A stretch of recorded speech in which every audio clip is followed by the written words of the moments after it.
RADA is good at what they do. Agriculture is our name, agriculture is our game.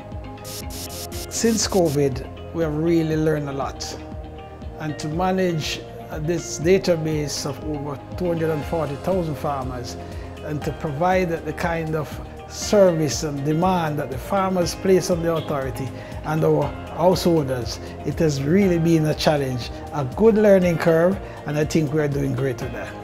As it relates to COVID, and one of the takeaway is that we need to produce more food. We need to produce more food.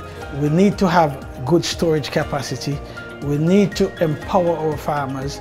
We need to have a very good marketing and distribution network. And we need to encourage our younger generation to eat what we grow and grow what we eat. It's really critical that you eat what is produced locally.